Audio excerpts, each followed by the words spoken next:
Customer এসে আমাকে দিয়ে গেছে দোকানে, আমি চালু করে দেখেছি বোর্ড চালু আছে কিন্তু ডিসপ্লে কোনো লাইট ছবি কিছু নেই। जी जी তা আমি দেখলাম হচ্ছে না, তার জন্য আমি একবার নিয়ে চলে जी এসেছি। जी यहाँ पर टच अभी वर्क नहीं कर रहा है।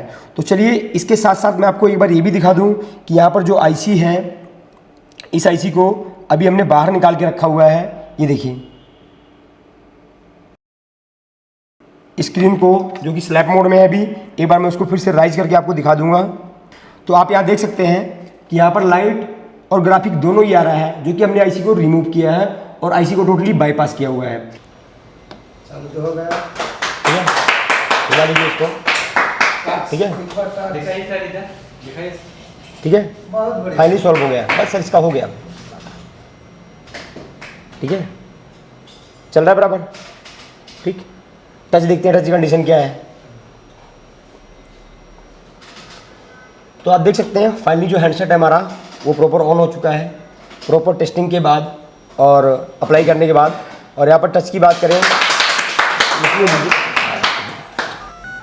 अभी यहाँ पर टच जो है वो भी वर्क कर रहा है। तो दादा आप लोग बताइए कि अभी जो हमने लाइट और ग्राफिक के लिए जो यहाँ पर प्रोसेस अप्लाई किया था कि आप बिना लाइट और बिना ग्राफिक आईसी के ये चेक कर सकते हैं कि आपका सीपीयू का प्रॉब्लम है या लाइट और ग्राफिक आईसी का, तो क्या वो जो वीडियो है उसको यूट्यूब पे डालना चाहिए, नहीं डालना चाहिए? नहीं डालना चाहिए। अच्छा, ऐसा क्या रीजन है कि उसको यूट्यूब पे नहीं डालना चाहिए? सर कॉपी कर लेगा सर। सर कॉपी कर लेगा, फायदा उठाएंगे। ठीक है, मेहनत सर बहुत लगी है। तो देखिए यहाँ पर मैंने आपको जब मैंने इस मेथड को अप्लाई किया था तो उस टाइम पे मैंने बताया था। अच्छा, एक चीज़ और, कहीं ऐसा तो नहीं है कि जो ये वीडियो शूट हुआ है ये फेक हो, कि बिना लाइट बिना ग्राफिक आईसी के यहाँ पर लाइट और ग्राफिक ना आया हो? सर बिना लाइट और बिना आईसी के हम ला सकते हैं, आओ हमारे पास प्रूफ करके दिखाते हैं। ठीक है।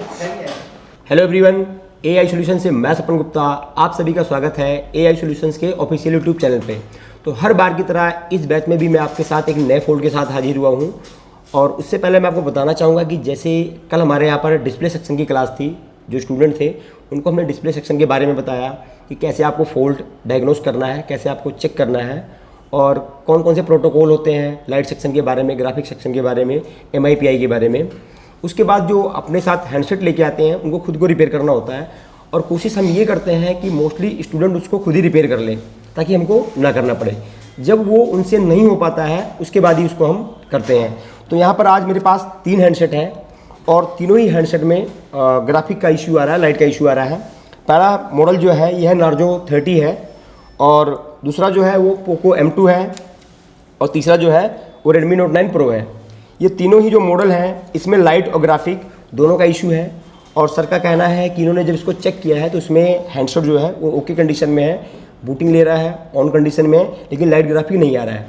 और चेक करने के बाद भी कुछ ऐसे सिम्टम्स इनको मिले डेड फ़ोन के बीच में और लाइट ग्राफिक के बीच में जब टेस्टिंग करते हैं तो कुछ इनको ऐसे सिम्टम्स मिले हैं जिससे इनको लग रहा है कि फ़ोन में लाइट ग्राफिक का इशू है, लेकिन वो चीज़ समझ में नहीं आ रहा है। तो उसको हम पहले सर से एक बार कंफर्म करेंगे कि हैंडसेट उनको किस कंडीशन में मिला हुआ था और ये पहले अपने काउंटर पे क्या क्या इसमें कर चुके हैं, उसके बाद फिर इसको कैसे रिपेयर करना है उसके बारे में हम जानेंगे। तो सर जैसे कि आपने एक मॉडल नार्जो 30 दिया है और दूसरा मॉडल आपका पोको M2 है, तो ये दोनों मॉडल आपको किस कंडीशन में मिले थे और अभी तक आपने इसमें क्या क्या किया है? কাস্টমার এসে আমাকে দিয়ে গেছে দোকানে, আমি চালু করে দেখেছি বোর্ড চালু আছে কিন্তু ডিসপ্লে কোনো লাইট ছবি কিছু নেই। जी जी তা আমি দেখলাম হচ্ছে না, তার জন্য আমি একবার নিয়ে চলে जी এসেছি। जी तो पहले जैसे कि यहाँ पर पत्ते पे कुछ काम किया हुआ है। হ্যাঁ, পাত্তায় কিছু কাজ করেছি। जी, तो ये आपने किया था किसी और ने किया था? অন্যজন করেছে। ठीक है, तो सर का यहाँ पर कहना है कि इनको हैंडसेट जब मिला तो इन्होंने उसमें ऑन कंडीशन में चेक किया तो हैंडसेट तो ऑन हो रहा था लेकिन लाइट ग्राफिक का इशू इनको लग रहा था और ऑलरेडी पहले इस पर किसी ने काम किया हुआ है। फ्लक्स जो इसका LCD का फ्लक्स है उसको किसी ने स्क्रैच किया हुआ है। तो इसको भी हम इस वीडियो में देखेंगे कि इसको कैसे चेक करना है, कैसे रिपेयर करना है। और सर ये आपका दूसरा मॉडल है, ये आपका नार्जो 30, ये आपको किस कंडीशन में मिला था? ওই same condition. Same condition. Same condition. तो इसमें अभी आपने इसमें क्या क्या चेक किया अभी तक? उसका ব্যাটারি লাগাকে চেক किया, বোর্ড ব্যাটারি লাগিয়ে চেক করেছি, বোর্ডটা চালু হচ্ছে কিন্তু কোনো লাইট এবং ছবি আসছে না। तो इस मॉडल में भी सर का कहना है कि उन्होंने बैटरी लगाया है, ऑन किया है, उसको चेक किया है तो हैंडसेट तो ऑन कंडीशन में दिखा रहा है। डीसी सप्लाई से भी आपने चेक किया इसको? ডিসি সাপ্লাই চেক করেছি। तो डीसी सप्लाई से भी इन्होंने चेक किया, सेट ऑन दिखा रहा है लेकिन फिर भी लाइट ग्राफिक का इशू आ रहा है। सर ये इस मॉडल के बारे में बात करते हैं, Redmi Note 8 Pro। तो ये सर का मॉडल है, तो सर आप इसके बारे में बताइए कि आपको किस कंडीशन में मिला था ये? ठीक है, ग्राफिक्स का प्रॉब्लम था। जी जी ठीक है जी। ये दूसरा दुकान में भी लेके गया था, जी जी तो वहाँ से भी आया, जी। मैंने चेक किया चालू है, जी। लेकिन ग्राफिक्स का प्रॉब्लम, लाइट भी मतलब पिक्चर भी नहीं आता। पिक्चर नहीं है। तो ये जो मॉडल है ये Redmi Note 9 Pro का मॉडल है, और यहाँ पर सर का कहना है ये भी किसी काउंटर से आया था और ऑलरेडी पहले इस पर काम किया हुआ है।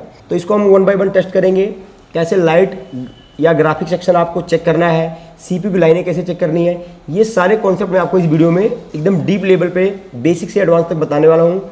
अगर इसको आप फॉलो करते हैं तो आप भी अपने पास जो अनरिपेयर हैंडसेट है डिस्प्ले सेक्शन में, ग्राफिक की कंडीशन में, उसको आप रिपेयर कर सकते हो। तो यहाँ पर जो सबसे पहला मॉडल है वो हमने Redmi Note 8 Pro सेलेक्ट किया है। तो सबसे पहले आपको आई टेस्टिंग करनी है। मदरबोर्ड में कोई भी कंपोनेंट आपका मिस नहीं होना चाहिए, कोई भी ट्रैक आपकी ब्रेक नहीं होनी चाहिए, और डिस्प्ले का जो कनेक्टर है या कोई भी कनेक्टर है, कोई भी पार्ट है, वो ब्रेक कंडीशन में नहीं होना चाहिए। तो एक बार पहले हम बोर्ड को पूरा आई स्कैन कर लेंगे। तो आप यहाँ देख सकते हैं, यहाँ पर एक कॉइल भी आपका डैमेज कंडीशन में है, और कुछ कैप यहाँ पर जो कि CPU के लिए लगे हुए हैं, कुछ कैप भी आपके यहाँ पर मिसिंग है। हो सकता है कि हैंडसेट में शॉर्टिंग का कंडीशन रहा हो, जिसके कारण शॉपकीपर ने यहाँ से कैपेसिटर को रिमूव कर दिया है। पावर IC के पास भी थोड़ा बहुत कुछ लिक्विड कंडीशन में है। यहाँ पर ये हमारा डिस्प्ले जैक है, और डिस्प्ले जैक की बात करें तो डिस्प्ले जैक क्लीन कंडीशन में है, और डिस्प्ले का जो जैक है ये भी और PCB का जैक दोनों ही क्लीन है।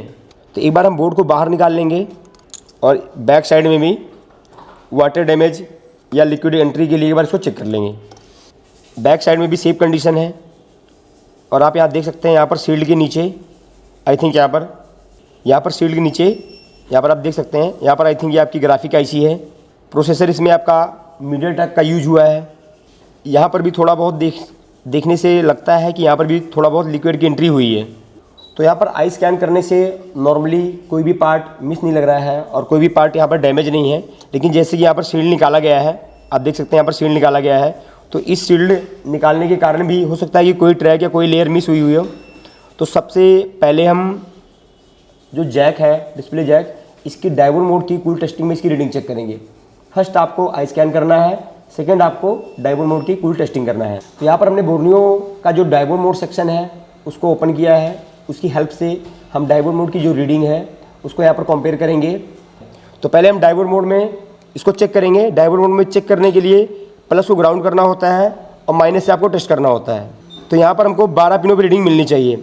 फर्स्ट आपकी ग्राउंड है, यहाँ पर भी आ रहा है। यहाँ से हम एक नंबर से काउंट करेंगे, 1 2 3 4 5 भी ओके है, 6 7 8 9 10 11 12। तो यहाँ पर आप देख सकते हैं डाउन साइड में जो 12 पिने हैं उन सभी पे रीडिंग आ रहा है कूल टेस्टिंग में। मतलब वो लाइन हमारी कोई भी ओपन कंडीशन में टूटी हुई नहीं है और ब्रेक कंडीशन में नहीं है।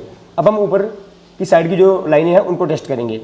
तो अभी हमने यहाँ पर ऊपर की इमेज ली है, अब हम ऊपर की जो पिने हैं उनको काउंट करने वाले हैं। तो यहाँ ऊपर में 1 2 3 4 5 6 7 8 9 और ये आपका 10 11 12 13 14 15 16। ऊपर में जो है टोटल 17 पिने हैं, लेकिन 16 पिन पे यहाँ पर रीडिंग आने वाली है। LCM LED PWM जो है यहाँ पर वो आपका OL है, और नीचे भी आपकी 13 पिन थी जिसमें से 12 पे रीडिंग आ रही थी। BSN की जो पिन थी वो आपकी OL थी। जैसे BSN को जो चेक करने का मेथड है वो डिफरेंट है, इसलिए वहाँ पर OL शो करता है। तो यहाँ पर हम 16 पिन पे रीडिंग चेक करने वाले हैं। तो हम यहाँ से काउंट करेंगे 1 2 3 4 5 6 7 8 9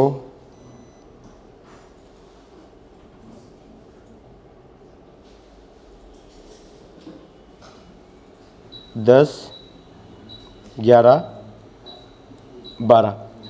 तो यहाँ पर आप देख सकते हैं बोनियो में जो इंडिकेट कर रहा है वो टोटल आपका 16 पिन इंडिकेट कर रहा है, लेकिन डायोड मोड में कूल टेस्टिंग में यहाँ पर जो रीडिंग आ रही है वो केवल हमको 12 पिन पे मिल रही है।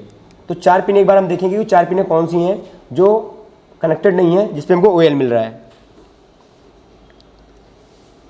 तो 1 2 3 4, मतलब इधर से आपका 4 नंबर पे हमको कोई भी रीडिंग नहीं मिल रही है।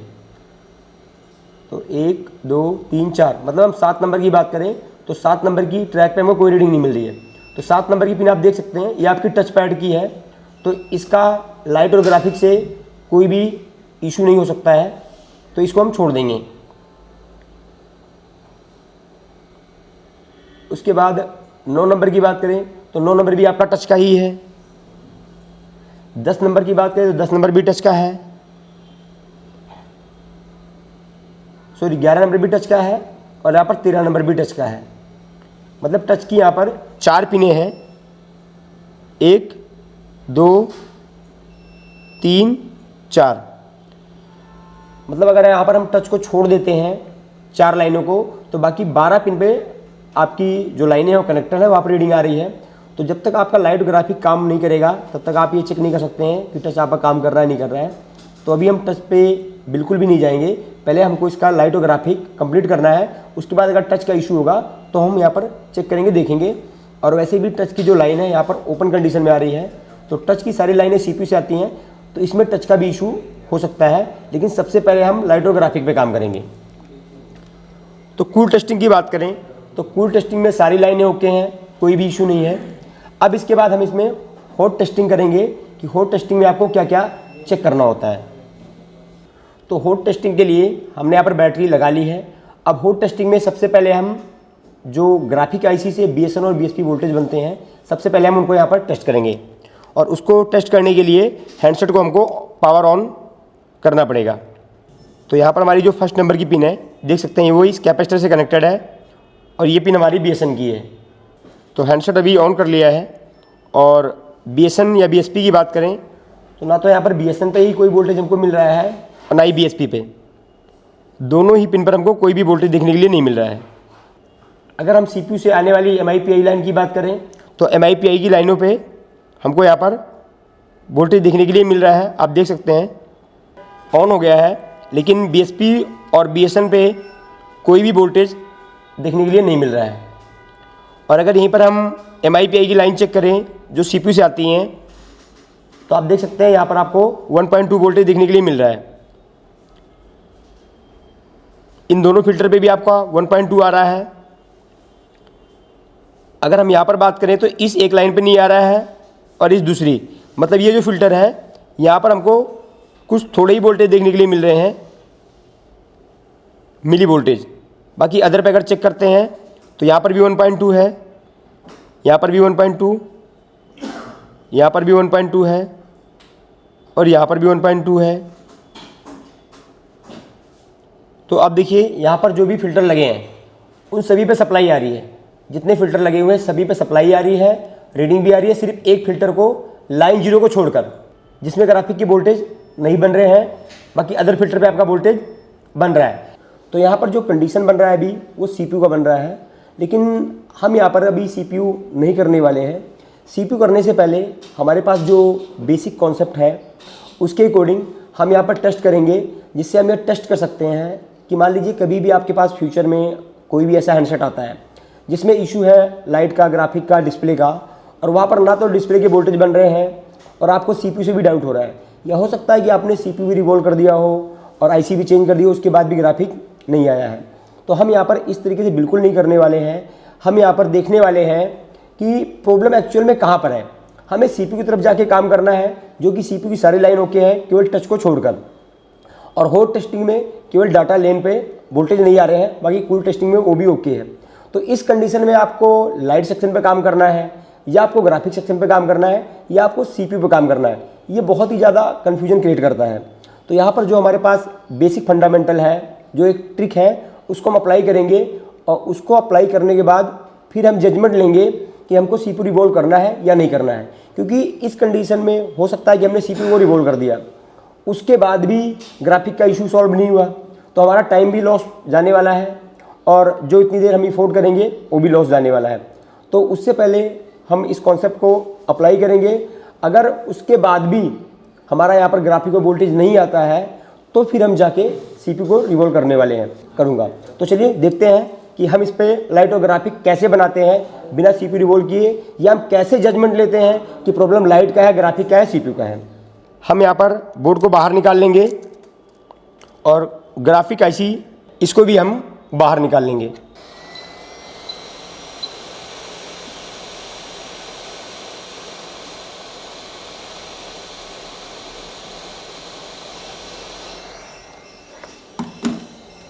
तो IC हमने अभी मदरबोर्ड से बाहर रिमूव कर दिया है। अब जो कॉन्सेप्ट है उसको हम इसके ऊपर अप्लाई करेंगे। उसके बाद हम देखते हैं कि ग्राफिक हमारा प्रेजेंट होता है या नहीं होता है। तो आप यहाँ पर देख सकते हैं कि भी यहाँ पर लाइट भी आपको शो हो रहा है स्क्रीन पे और ग्राफिक भी यहाँ पर आ चुका है और यहाँ पर रेडमी लिखा हुआ आ रहा है और सेट अभी ऑन हो रहा है, बूटिंग मोड में है। तो देखते हैं इसके बाद हैंडसेट हमारा सेकंड लोगो पे जा रहा है या नहीं जा रहा है। तो आप देख सकते हैं यहाँ पर जो हमारा हैंडसेट है वो भी सेकंड लोगो पे भी जा चुका है और ये देखिए यहाँ पर हैंडसेट प्रॉपर ऑन हो चुका है। यहाँ पर टच अभी वर्क नहीं कर रहा है। तो चलिए इसके साथ साथ मैं आपको एक बार ये भी दिखा दूं कि यहाँ पर जो IC है, इस IC को अभी हमने बाहर निकाल के रखा हुआ है। ये देखिए स्क्रीन को जो कि स्लैप मोड में है अभी, एक बार मैं उसको फिर से राइज करके आपको दिखा दूंगा। तो आप यहाँ देख सकते हैं कि यहाँ पर लाइट और ग्राफिक दोनों ही आ रहा है, जो कि हमने IC को रिमूव किया है और IC को टोटली बाईपास किया हुआ है। तो यहाँ पर टच वर्क नहीं कर रहा है, जिसके लिए हमको CPU को रिवॉल्व करना पड़ सकता है। उससे पहले हम देखेंगे, हो सकता है कि हमको यहाँ पर कोई टेस्ट पॉइंट मिल जाए जहाँ से हम जंपर अप्लाई करके हमको CPU को रिवॉल्व ना करना पड़े। तो इस तरीके से आप किसी भी हैंडसेट को, आप सभी लोग किसी भी हैंडसेट को इस तरीके से आप रिपेयर कर सकते हैं। अगर आप लोग पेशेंस रखते हैं तो आप ईजी वे में इसको रिपेयर कर पाएंगे। ऐसा नहीं है कि आपके पास फ़ोन आया तो आपने लाइट IC उठा दी, आपने ग्राफिक IC उठा दी, आपने CPU उठा दिया। आप इसको प्रॉपर जज कर सकते हैं कि हमें किस IC पे वर्क करना है, कौन सी IC उनको उठाना है या नहीं उठाना है, इसको भी आप देख सकते हैं। तो चलिए अब मैं आपको बताऊंगा कि इसका टच कैसे आपको रिपेयर करना है। और उससे पहले हम यहाँ पर बात करेंगे, जैसे आपने देखा कि यहाँ पर लाइट भी आ रहा है और ग्राफिक भी आ रहा है। तो इसका मतलब ये है कि यहाँ पर जो प्रॉब्लम क्रिएट हो रही है वो ग्राफिक IC से क्रिएट हो रही है। हमको यहाँ पर CPU पे काम करने की ज़रूरत नहीं है, लेकिन यहाँ पर जो टच की लाइन आ रही है वो फाइनली CPU से ही आती है। तो उसके लिए हमको CPU को रिवॉल्व करना पड़ेगा। बट हम CPU को रिवॉल्व करने से पहले यहाँ पर एक बार ज़रूर चेक कर लेंगे कि ऐसा भी हो सकता है कि जो I2C प्रोटोकॉल से आपकी लाइट या ग्राफिक IC ऑपरेट होती है, तो वहाँ से जो CPU से इसके लिए क्लॉक और डाटा आता है या CPU से इसके लिए अनेबल आता है, क्या वो अनेबल प्रॉपर आ रहा है या नहीं आ रहा है, डाटा क्लॉक की लाइन प्रॉपर कनेक्टेड है या नहीं कनेक्टेड है, उसको भी मैं आपको टेस्ट करके दिखा दूंगा। यहाँ पर हो सकता है कि कोई लाइन वहाँ से ओपन हो जिसके कारण से ग्राफिक IC काम नहीं कर रही है। तो यहाँ पर आप देख सकते हैं स्क्रीन पे जो इसका IC का जो बोल है, जो फुटप्रिंट है वो शो हो रहा है। तो हम यहाँ पर जो IC के फुटप्रिंट है उनकी डायोड मोड की रीडिंग को यहाँ पर कंपेयर करेंगे कि जो डायोड मोड की रीडिंग है वो एक्चुअल में प्रॉपर आ रही है, कनेक्टेड है लाइन या नहीं कनेक्टेड है, या कोई लाइन हमको यहाँ पर जो CPU से आने वाली है उस पर OL या शॉर्ट मिलता है। तो पहले हम इसको यहाँ से थोड़ा सा क्लीन कर लेंगे जो भी फ्लक्स है, ताकि आपको थोड़ा सा अच्छी तरीके से साफ और क्लियर दिख सके। और मल्टीमीटर को हमने यहाँ पर डायोड मोड में रखा है जो कि स्क्रीन पर शो हो रहा है, आप उसको देख सकते हैं। और इस बोल में हम नोच की बात करें तो नोच हमारा जो है IC के अंदर, हम एक बार उसको भी देख लेंगे। देखिए यहाँ पर IC की जो नोज है वो इस साइड यहाँ पर कॉर्नर में है। तो हम इस बोर्ड को पहले ऊपर की तरफ घुमा लेंगे। देखिए अगर हम A1 पिन की बात करें तो A1 पिन हमारी BSN की है। तो यहाँ पर देखते हैं BSN में यहाँ पर कोई रीडिंग नहीं है क्योंकि IC ऑलरेडी पहले से निकली हुई है। और अगर कैप की बात करें तो यहाँ पर भी कोई रीडिंग नहीं होनी चाहिए, यहाँ पर भी, क्योंकि ये आपका जो फ्लाई कैप है, चार्ज पंप कैप, उसके लिए है, नेगेटिव के लिए, वो भी नहीं लगा हुआ है। उसके बाद ये पिन ग्राउंड है, यहाँ पर भी आपका कैप का पॉजिटिव साइड कनेक्टेड है फ्लाई कैप का, यहाँ पर भी कोई रीडिंग नहीं होनी चाहिए। उसके बाद आप देख सकते हैं B1 पे हमारी B इन वोल्टेज इन की लाइन है, यहाँ पर रीडिंग आ रही है, मतलब BPH की लाइन यहाँ पर ओके है। यहाँ पर बात करें LCM EN की, तो जो CPU से LCM EN1 और EN2 मतलब निगेटिव और पॉजिटिव के लिए जो यहाँ पर अनेबल आता है, तो यहाँ पर एक लाइन LCM EN1 कंप्लीट है। और 2 की बात करें तो आप देख सकते हैं यहाँ पर जो LCM2 की लाइन है उस पर कोई भी रीडिंग नहीं है। EN2 की लाइन है, LCM EN2 की लाइन वो हमारी ओपन है।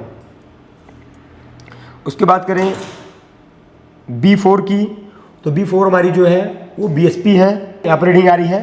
तो रास्ते में जो भी डायोड वगैरह लगा होगा प्रोटेक्शन के लिए, ये उस डायोड की रीडिंग हमको यहाँ पर मिल रही है। और IC की रीडिंग बिल्कुल नहीं है क्योंकि IC ऑलरेडी पहले से यहाँ से निकली हुई है। अगर यहाँ पर हम C1 की बात करें, C1 पिन हमारी NC है। और C2 की बात करें तो देखिए यहाँ पर क्लॉक की लाइन ओके है और यहाँ पर डाटा की लाइन भी ओके है। ये क्लॉक पे भी आपकी 600 के समथिंग रीडिंग है और डाटा की लाइन पे भी आपकी 600 के समथिंग रीडिंग है। क्लॉक और डाटा की लाइन प्रॉपर ओके है, ठीक है। उसके बाद हम बात करें C3 की, तो LCM आउट है, एक आपका कैपेसिटर लगा हुआ है फिल्ट्रेशन के लिए, तो ये लाइन कहीं भी नहीं जा रही है और IC नहीं है, इसलिए रीडिंग यहाँ पर कुछ भी नहीं दिखाने वाला है, ये भी ओके है। अगर हम D की बात करें यहाँ पर D1 की, तो D1 हमारी कैथोड की पिन है सिंक 3 की, जो कि यहाँ पर भी कोई रीडिंग नहीं आनी चाहिए, ये भी आपका ओके है। हम D2 की बात करें तो D2 देख लीजिए हमारा यहाँ पर PWM है, जो कि CPU से आ रहा है ब्राइटनेस कंट्रोल करने के लिए, तो यहाँ पर ये लाइन आ रही है, ये भी ओके है। और हार्डवेयर अनेबल की बात करें तो हार्डवेयर अनेबल EN पिन पे देखिए यहाँ से जो लाइन CPU से आनी चाहिए, हार्डवेयर अनेबल EN, यहाँ पर कोई रीडिंग नहीं है। मतलब यहाँ पर जो EN की पिन है, EN की पिन हमारी ओपन कंडीशन में है। और EN के बाद LCM स्विचिंग की बात करें तो यहाँ पर LCM स्विचिंग की लाइन हमें यहाँ पर ओके दिखा रही है, यहाँ पर भी रीडिंग आ रही है इस टाइम पे। अगर हम बात करें E1 की, तो E1 पे कोई भी रीडिंग नहीं है क्योंकि ये आपकी कैथोड की लाइन है। उसके बाद आपकी तीनों पिनें ग्राउंड है। यहाँ पर आपकी E2, E3, E4 ये तीनों ही पिन ग्राउंड है। यहाँ पर आपका F1B सिंक 1 की लाइन है, कुछ भी नहीं आने वाला है। और यहाँ पर BL आउट, यहाँ BL आउट पे भी रीडिंग देख सकते हैं, BL आउट पे भी हमको यहाँ पर रीडिंग देखने के लिए मिल रही है, ये भी लाइन हमारी ओके है। और यहाँ पर BL स्विचिंग 1, इस पर भी रीडिंग हमको मिल रही है। और BL स्विचिंग 2, इस पर भी हमको रीडिंग मिल रही है।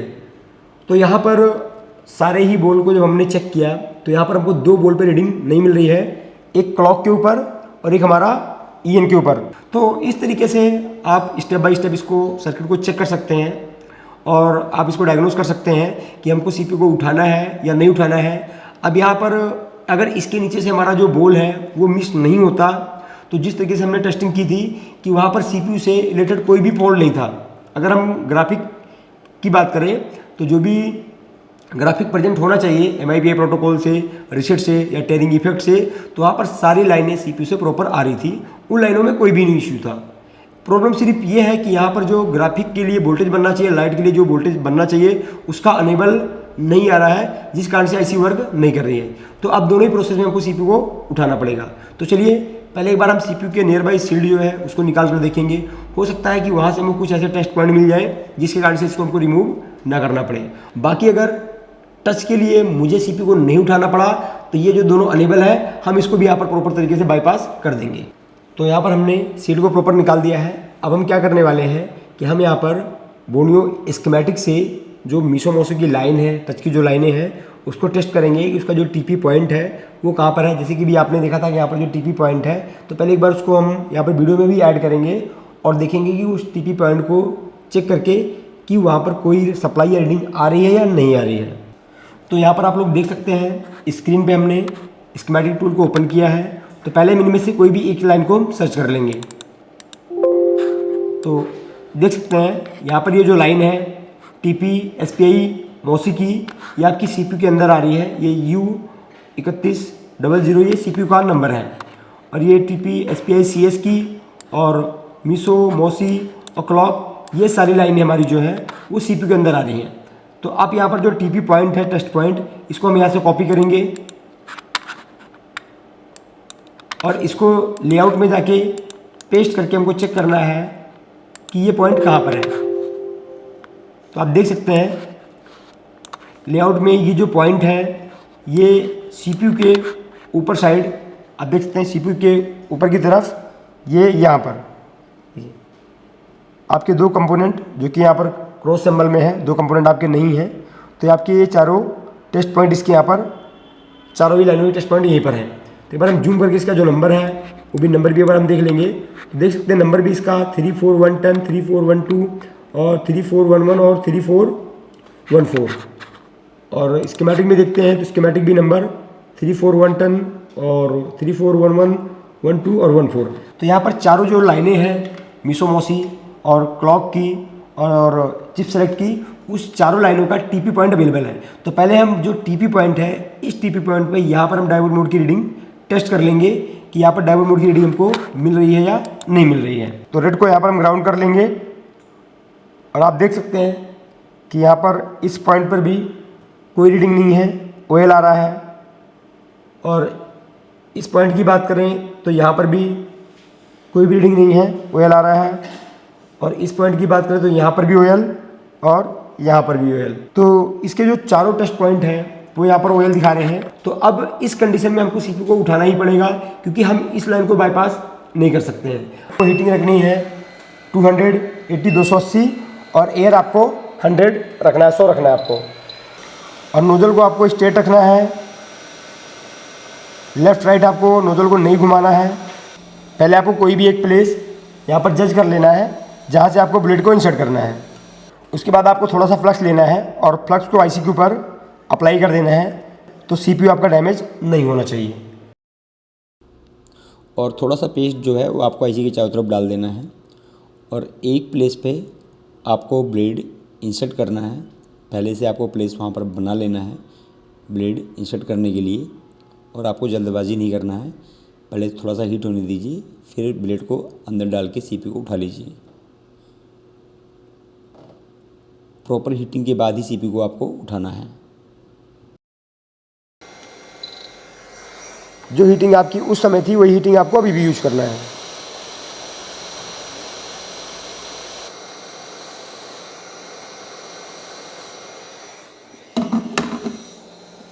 थिनर की हेल्प से क्लीन कर लेना है।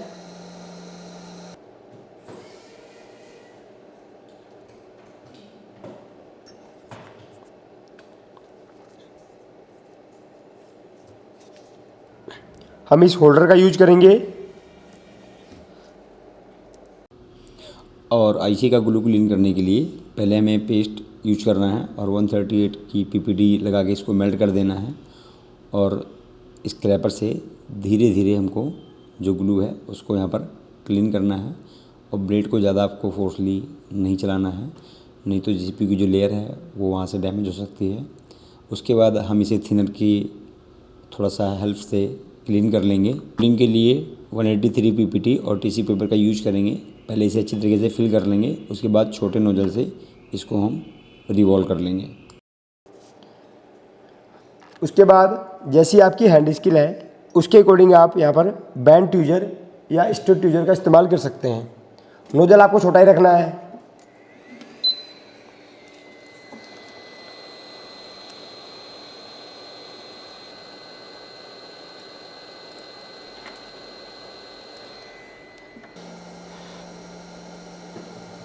अगर आपकी कोई भी बॉल रह जाती है, जैसे कि आपकी कोई बॉल अगर रिवॉल्व नहीं हो पाती है प्रॉपर, तो उसके लिए आप यहाँ पर दोबारा फिर से फ्लक्स अप्लाई करके आपको हीट कर देना है। लेकिन अभी यहाँ पर जो मेरी बॉल थी वो प्रॉपर एक साइज़ में बन गई है और वन टाइम में रिवॉल्विंग डन हो गई है। ठीक है, तो मैं इसलिए यहाँ पर फ्लक्स का यूज नहीं करने वाला हूँ।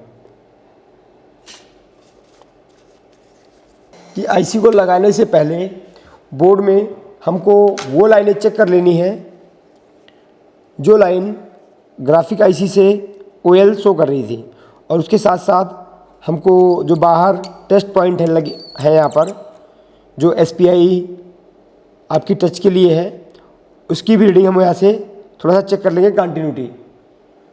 तो इसके लिए हम यहाँ पर बिटमैप की हेल्प लेंगे और बिटमैप से मैं आपको बताऊँगा कि कैसे आपको इन बॉलों की जो टेस्टिंग है वो करनी है कि बॉल आपके कनेक्टेड है लाइन से या नहीं कनेक्टेड है। तो स्क्रीन में आप लोग देख सकते हैं कि बोर्ड आपको शो हो रहा है।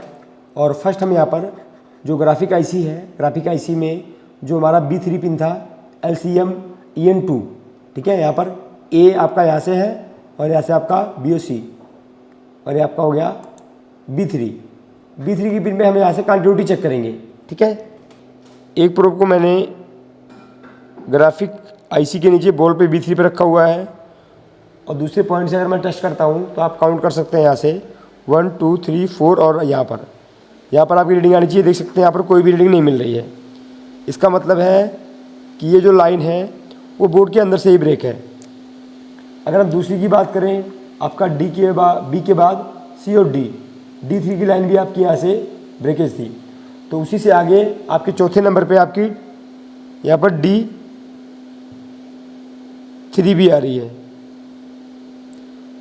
तो यहाँ पर आपकी 1 2 3 4 5 यहाँ पर देखिए, यहाँ पर काउंट करना आपको 1 2 3 4 5 नंबर की बोल पे, फिर आपको थर्ड नंबर 1 2 3 देखिए यहाँ पर।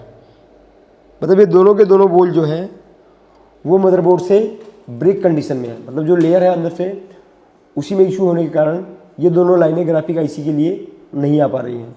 तो यहाँ पर हम क्या करने वाले हैं कि इसमें हमको एक जंपर, 2 जंपर हमको यहाँ से निकालना पड़ेगा।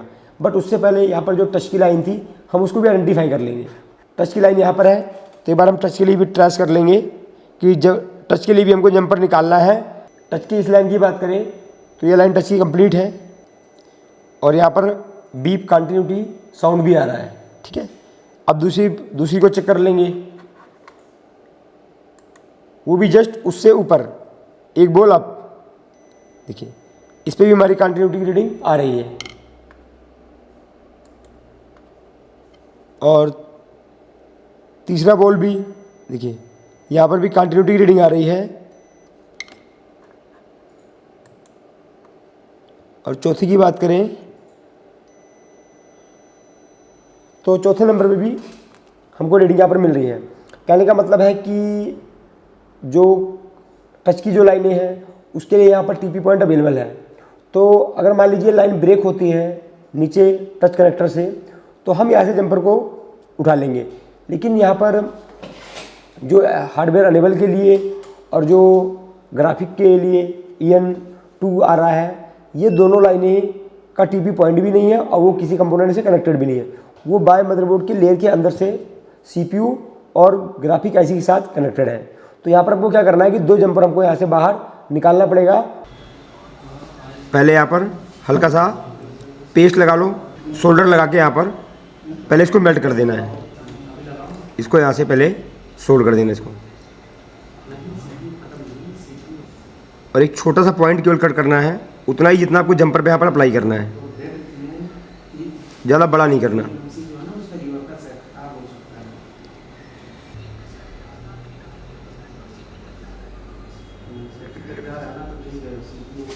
और ये दूसरा पॉइंट हमारा है यहाँ पर, या आप इसको थोड़ा सा कॉर्नर से निकाल लो या चाहो तो उधर राउंड करके निकाल लो, जैसे आपको बेटर लगता है। नहीं, ऐसे ठीक नहीं है। ऐसे करेंगे तो एक दूसरे में शॉर्ट हो जाएगा। यहाँ पर इसमें टच हो सकता है, प्लेस थोड़ा कम है, तो इसको पहले हाँ ऐसे लगा के इसको यहाँ से निकाल लेंगे।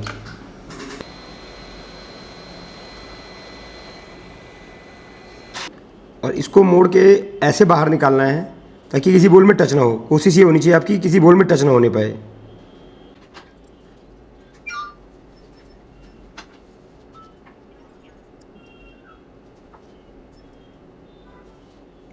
और इसको ऐसे मिला के यहाँ से थोड़ा सा यहाँ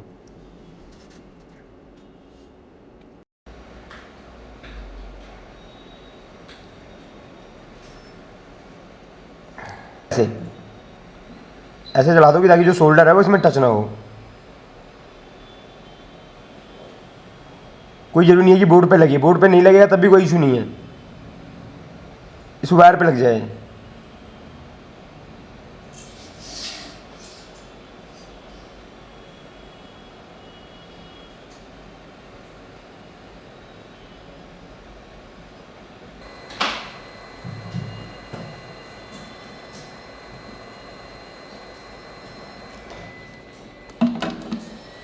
आईसी बैठाने के लिए फ्लक्स थोड़ा ज़्यादा यूज नहीं करना है आपको, लिमिटेशन करना है ताकि आईसी आपकी हवा में तैरे ना, नहीं तो हवा में तैर जाएगी।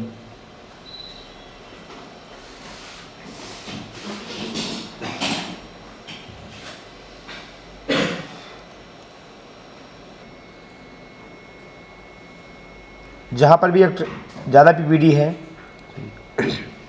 पीपीडी नहीं, जहाँ पर भी ज़्यादा फ्लक्स आपका हो गया है उसको आप पहले वहाँ से हटा लो, ज़्यादा नहीं होना चाहिए।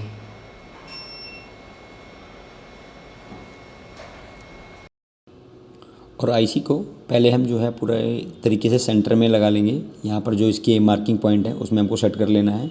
उसके बाद थोड़ा सा फ्लक्स अप्लाई करना है। इससे क्या है कि सीपीयू आपका ओवर हीट नहीं होगा।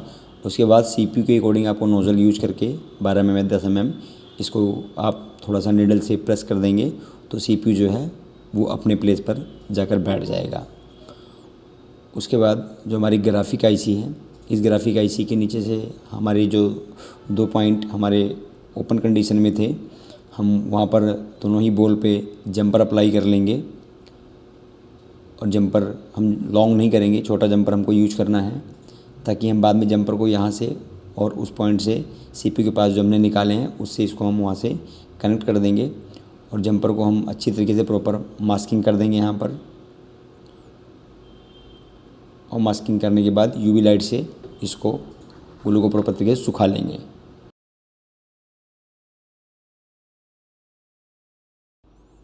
और थोड़ा सा पेस्ट लेके हम बॉल के ऊपर यहाँ पर अप्लाई कर देंगे ताकि हमारी जो आईसी है वो लेफ़्ट राइट ना हो।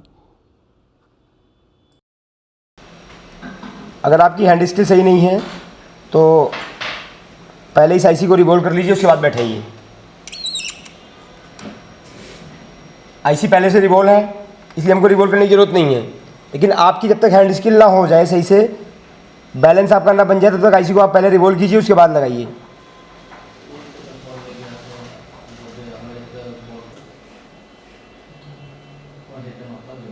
नोज की बात करें तो आईसी की नोज इस साइड थी और कैपेसिटर भी अब साथ में रख लेंगे, दोनों एक साथ बैठ जाएगा।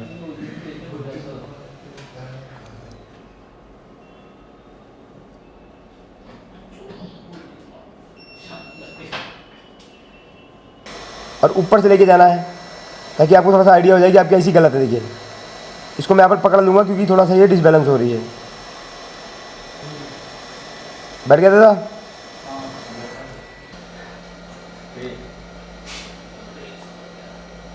ठीक है, अब ये 2 पॉइंट यहाँ पर भी हो गए, 2 पॉइंट यहाँ पर भी हो गए। अब इसका कनेक्शन कर देना है और उसके साथ साथ यहाँ पर जो टच की लाइन है, टच की लाइन का भी कनेक्शन करना है। तो बोर्ड भी ठंडा हो गया, ठीक है। तो यहाँ पर पहले ये जो टच की लाइन है इसका कनेक्शन देख लेंगे। ये चारों पॉइंट जो आपको दिख रहे हैं ये टच के हैं। टच के जो पॉइंट हैं वो यहाँ पर हैं, ये यहाँ पर, ये 4 पॉइंट आपके टच के हैं, चारों का टेस्ट पॉइंट है। इसके लिए आपको सीपीयू उठाने की ज़रूरत नहीं है, लेकिन यहाँ पर जब चेक किया गया था तो उस टाइम पे सीपीयू से रीडिंग नहीं आ रही थी। तो अभी देखना कि सीपीयू से रीडिंग यहाँ पर आ रही है नहीं आ रही है, क्योंकि इसको उठाने के बाद हमने जब बॉल की कंटिन्यूटी चेक की थी तो कंटिन्यूटी इसकी आ रही थी। ठीक है, इस लाइन पे भी रीडिंग आ रहा है, ओके। लाइन भी, ये लाइन भी गुड कंडीशन में हो गई, ये भी और ये भी, मतलब चारों लाइनें भी ओके हो गई हैं। ठीक है, उसके बाद हम इस साइड देख लेंगे। यहाँ पर ये जो 4 लाइनें ओपन आ रही थी, 4 लाइनें मीसो मौसी की यहाँ पर है। ये आई थिंक यहाँ से देखिए अभी भी OL है ना, यहाँ पर 1 2 3 4, मतलब चारों OL है। तो वहाँ से हमको 4 जंपर उठा के यहाँ पर भी उसके कनेक्शन करने पड़ेंगे। तो अब ये जो ऊपर के जंपर हैं इसको यहाँ से पहले सोल्डर और पेस्ट लगा के इसको यहाँ से ग्राफिक आईसी के साथ पहले इसको कनेक्ट कर देंगे।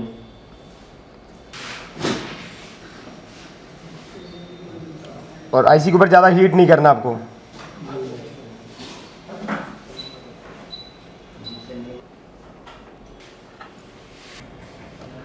तो वहाँ पर जो हमने जंपर देखा था इसको हमने कनेक्ट किया है B3 के साथ, इसको B3 के साथ और इसको D3 के साथ।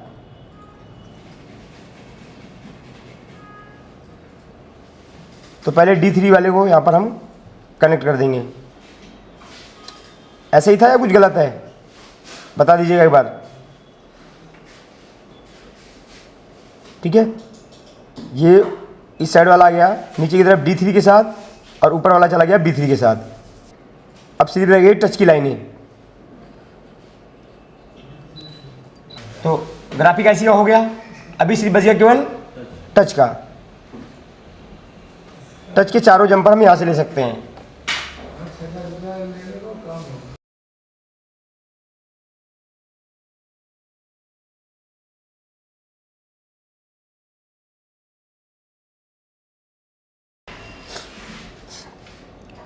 तो अगर पहली लाइन की बात करें तो पहले इसको चेक करना होगा पहली लाइन कहाँ पर जा रही है, किस बॉल पर, इसी हिसाब से हमको काउंट करना होगा।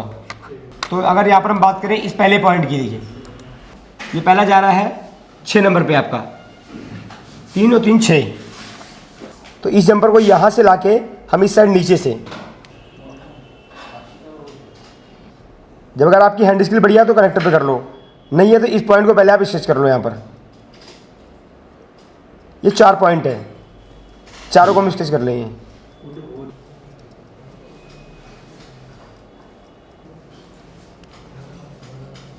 ठीक है, इसको ऐसे आपको स्केच कर लेना है। क्या कर दें? 7 नंबर नहीं, 7 नंबर पे नहीं था हमारा, 7 तो हो गया ना आपका। देखिए पहले आप काउंट कीजिए, 7 नंबर तो आपका वहां से हो जा रहा है, आगे से 1 नंबर लेके।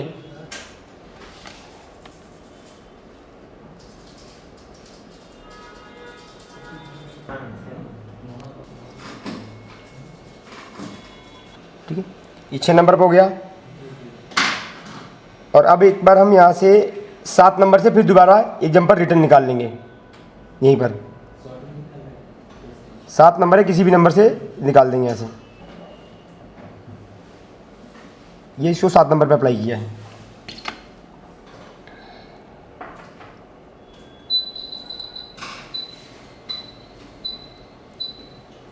तो अब पहले एक बार हम यहाँ पर देख लेंगे कि 7 नंबर की पिन कौन सी है। 7 नंबर आपका ये है ना, आगे वाला, ये नीचे की तरफ, मतलब ये वाली पिन है 7 नंबर। 7 नंबर का जंपर यहाँ कर देंगे।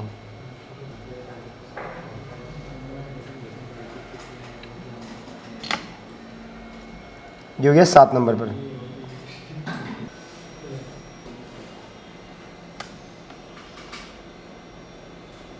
इसको भी थोड़ा सा शोल्डर लगा लेंगे यहाँ से और इसको कर देंगे नीचे की तरफ। ये बॉल आपका किस नंबर पे जा रहा है? अगर इसको हम देखते हैं तो ये बॉल आपका नीचे वाला जा रहा है, ये जा रहा है 4 नंबर पर।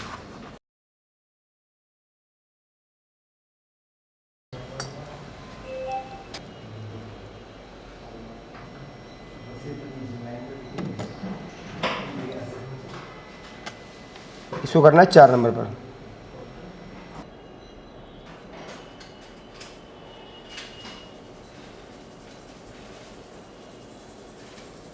अभी देगा लास्ट।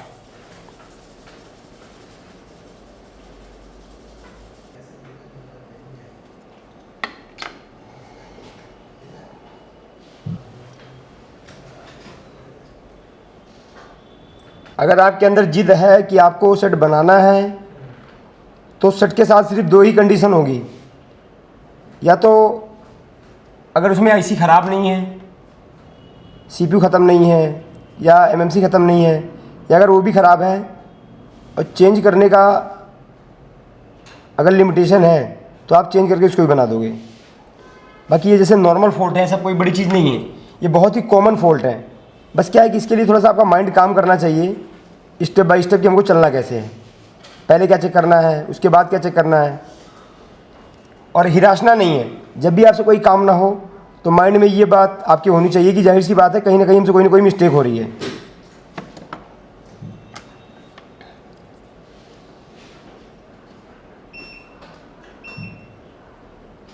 तो यहाँ पर सारे जंपर अभी लग गया है। ठीक है, जंपर आपका कहीं पर कोई भी टच नहीं होना चाहिए किसी से भी। ठीक है, अब इसका पैनल कहाँ पर है? मेरे पास है।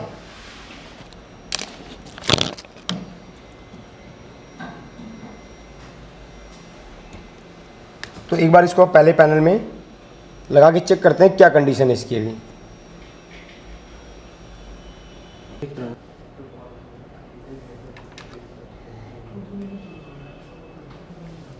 फाइनली देखते हैं क्या कंडीशन होता है अभी इसका। अभी इसके बाद भी कोई प्रॉब्लम बची है या अभी सॉल्व हो गई? लग रहा है आप लोगों को सॉल्व हो गई। चलो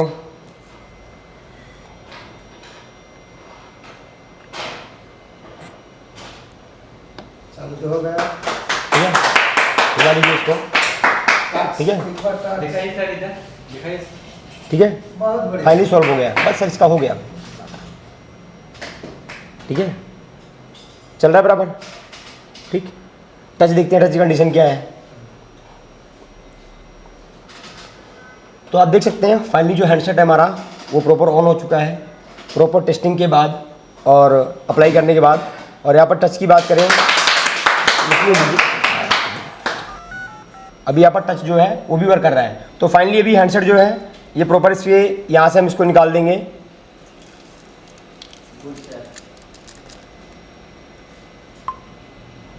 और यहाँ पर टच भी वर्क कर रहा है और इसका पासवर्ड नहीं पता है, क्योंकि जिस यूज़र का है पासवर्ड वो भी बता सकते हैं कि इसमें पासवर्ड क्या लगा हुआ है।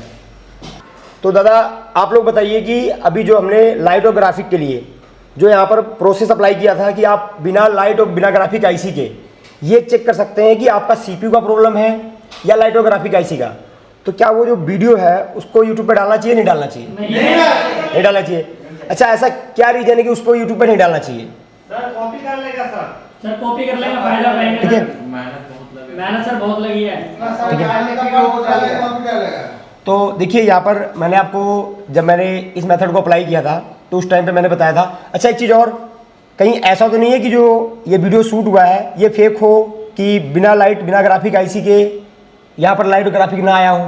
सर बिना लाइट और बिना आईसी के हम ला सकते हैं, आओ हमारे पास प्रूफ करके दिखाते हैं। ठीक है, तो यहाँ पर मैंने आपसे पहले ही कहा था, अगर स्टूडेंट मुझे इसके लिए परमिशन देते हैं, क्योंकि वो ऑलरेडी काफ़ी दूर से आते हैं और वो इतना अमाउंट पे भी करते हैं कि कुछ ऐसे लिमिटेशन है जो मैं आपके सामने ओपन नहीं कर सकता हूँ, क्योंकि अदर इंस्टीट्यूट भी उसको कॉपी करते हैं और कॉपी करने के बाद वो मार्केट में नॉर्मल हो जाती है। तो यहाँ पर अभी उनकी तरफ से परमिशन नहीं है। अगर किसी नेक्स्ट बैच में कोई ऐसा फॉल्ट क्रिएट होता है, और अगर मैं इस कॉन्सेप्ट पे बच्चों को गाइड करता हूँ, ऐसा तो मैं हर बैच में गाइड करता हूँ, लेकिन मोस्टली इस क्लास में ज़्यादा ही रिक्वायरमेंट थी कि अगर मान लीजिए कि कोई लाइट आईसी है या कोई ग्राफिक आईसी है वो ख़राब हो जाती है, तो उस कंडीशन में हम थोड़ा सा कन्फ्यूजन में आ जाते हैं कि हमको किस पे काम करना है, हमको लाइट पे काम करना है, ग्राफिक पे काम करना है, सीपीयू काम करना है, क्योंकि यहाँ पर तीनों ही आईसी अलग अलग हो जाती हैं, या लाइट और ग्राफिक एक है तब भी आपकी 2 आईसी हो जाती है। तो समझ नहीं आता है कि हम सीपीयू को उठाएं, हम सीपीयू को भी रिवोल्व कर देते हैं और ग्राफिक लाइट को भी रिवोल्व कर देते हैं। उस कंडीशन में एक की प्रॉब्लम रहती है तो दूसरा खराब होता है, दूसरा सोल्व होता है, तीसरा खराब हो जाता है, या आपका हैंडसेट डेड भी हो जाता है। तो इस तरीके से जो मेथड है उससे आप इजी वे में फाइंड आउट कर सकते हैं कि हमें सीपीयू पे काम करना चाहिए या नहीं करना चाहिए। बाकी अगर मैं उस नॉलेज को नहीं डाल रहा हूँ वीडियो पे, लेकिन जो सेकंड नॉलेज है, जो मैंने बोर्ड को ट्रेसिंग किया कि कैसे आपको ट्रेसिंग करना है कि सीपीयू पे काम करना है नहीं करना है, उस मेथड से आप इसको सॉल्व कर सकते हैं। बाकी अगर आपको ये वीडियो चाहिए तो मैं कोशिश करूँगा, एफोर्ट करूँगा डालने के लिए नेक्स्ट वीडियो में। आशा करता हूँ वीडियो आपके लिए हेल्पफुल होगा। तो मिलते हैं नेक्स्ट वीडियो में। Thank you for everyone, thank you for watching.